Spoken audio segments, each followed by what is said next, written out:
Salah satu faktor utama penyebab terjadi rambut rontok dan kebotakan adalah faktor genetik yang tidak dapat kita cegah dan kita obati.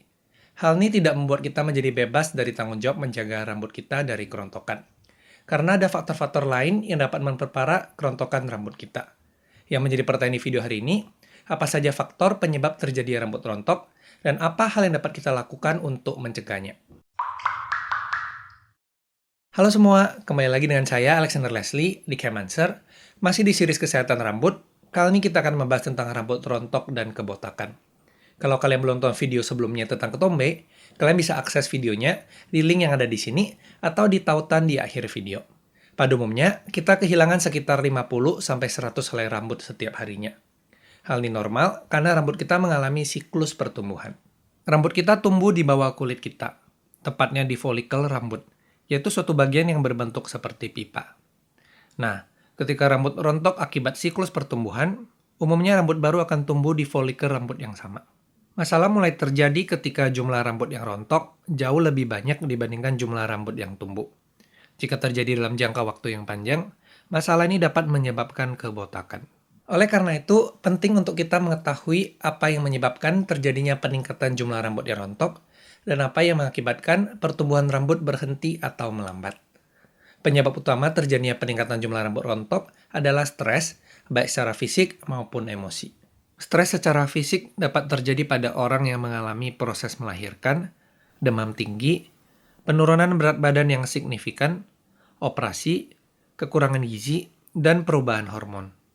Selain itu, stres secara emosi misalnya depresi juga dapat mengakibatkan peningkatan laju kerontokan rambut. Sedangkan melambatnya atau berhentinya pertumbuhan rambut lebih sering diakibatkan oleh faktor genetik.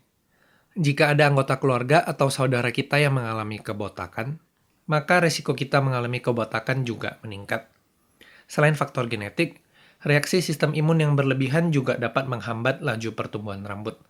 Misalnya pada seseorang yang mengalami alopecia areata dan lupus. Demikian juga pada orang-orang yang sedang menjalani perawatan atau mengkonsumsi obat-obatan. Misalnya pada orang yang menjalani kemoterapi. Namun rambut dapat tumbuh kembali ketika perawatan dan konsumsi obat-obatan tidak lagi dilanjutkan.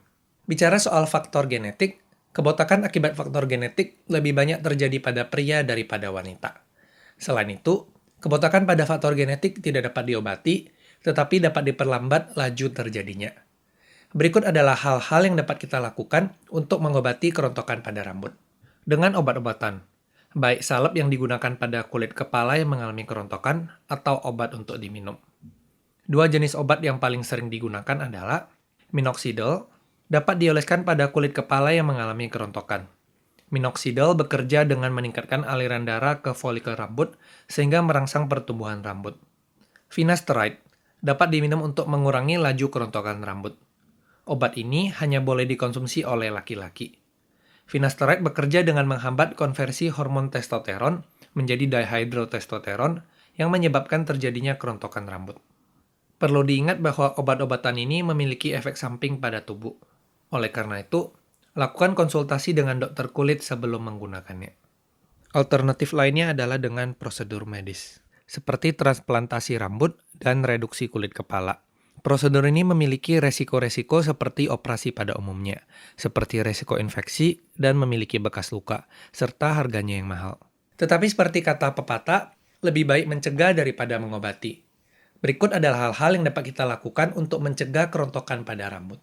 Jangan memberikan tekanan yang berlebihan pada rambut, misalnya dengan mengikat rambut terlalu kuat.